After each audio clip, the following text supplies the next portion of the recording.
Добрый день, меня зовут Бикинев Илья, я из 8 класса, и сегодня буду вашим ведущим интервью.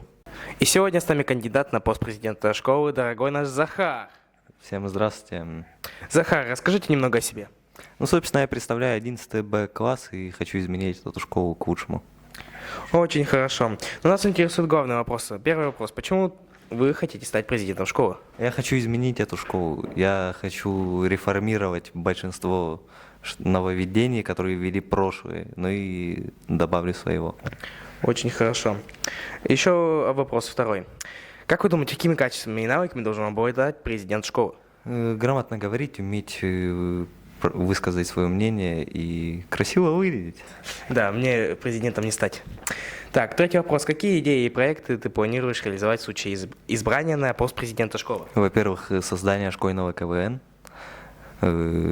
создание киберспортивных и просто спортивных турниров, создание новых кружков и остальное вы увидите в моей программе. Очень хорошо. Четвертый вопрос. Как вы собираетесь мотивировать учеников и учителей к активному участию в жизни школы?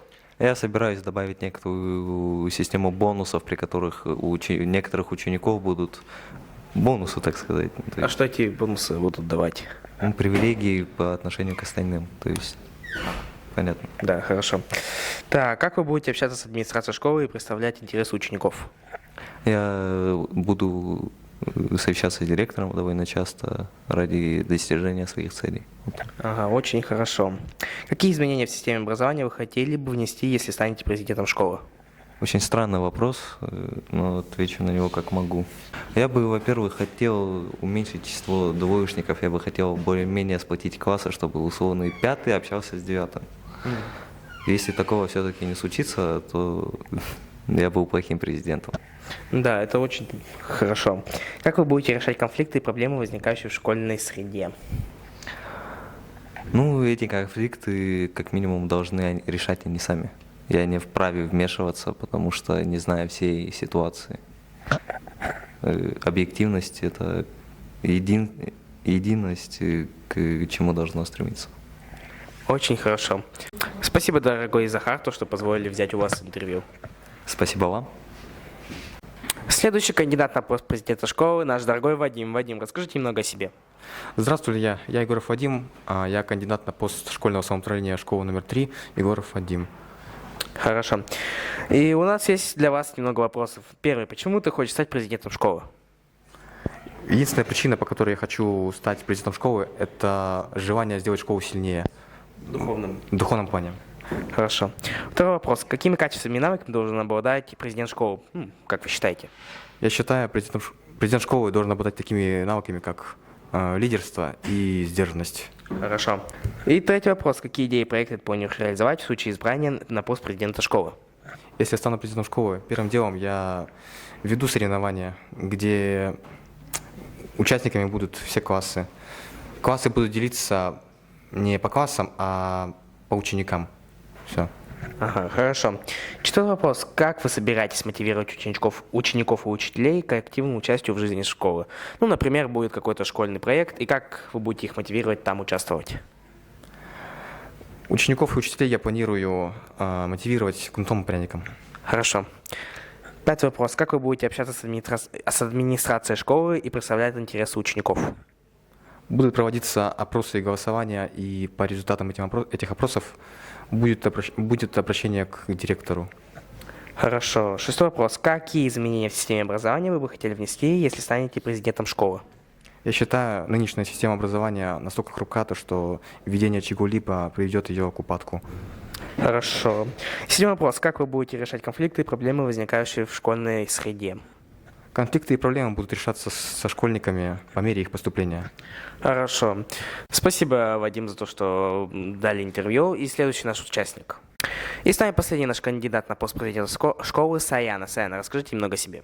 Я Леонтьева Саяна, я из 10 класса, и я состою в совете старшеклассников. Хорошо. Первый вопрос. Почему ты хочешь стать президентом школы? Я хочу, чтобы дети чувствовали себя комфортно, уютно и чувствовали себя как дома. Хорошо. Второй вопрос. Какими качествами и навыками должен обладать президент школы, по вашему мнению? В первую очередь президент школы должен обладать качествами, навыками лидера и красноречием, правильно излагать свои мысли и красиво себя представлять. Очень хорошо. Третий вопрос. Какие идеи и проекты ты планируешь реализовать в случае избрания на пост президента школы? В первую очередь я буду организовывать тематические дни, типа Дня без рюкзаков, а также буду организовывать тематические дискотеки в честь праздников. Хорошо. Так, третий вопрос. Это уже было. Четвертый вопрос. Как вы собираетесь мотивировать учеников и учителей к активному участию в жизни школы? Буду также организовывать конкурсы, например, тот же конкурс косплеев, который может заинтересовать большинство учеников и зажечь в них ту самую искру, которая будет отвечать за интерес к школе. Хорошо. Пятый вопрос. Как вы будете общаться с администрацией школы и представлять интересы учеников? Буду проводить опросы и голосования, по результатам которых можно определить интересы, и таким образом могу представить их директору, администрации школы. Хорошо. Ага. Шестой вопрос. Какие изменения в системе образования вы бы хотели внести, если станете президентом школы? Если я стану президентом школы, я возьмусь за уменьшение количества двоечников, путем игр во время уроков. Те же самые устные задания и игры, где нужно делиться на команды по партам за баллы. Всё. Хорошо. Так, и последний, седьмой вопрос. Как вы будете решать конфликты и проблемы, возникающие в школьной среде? Проблемы и конфликты, возникающие в школьной среде, я собираюсь решать путем общения с социальным психологом. Хорошо. Спасибо, Саяна, за то, что позволили взять ваше интервью. И на этом наше интервью заканчивается. Спасибо. Добрый день, с вами я, Лысяш. Давайте заново. Как вы собираетесь мотивировать учеников и учителей к активному участию в жизни школы? А можно переснять вот это? И второй вопрос. Какие идеи... В школе и... Мы же снимаем. Мы это снимаем. Так, давайте вопросы по отдельности снимем.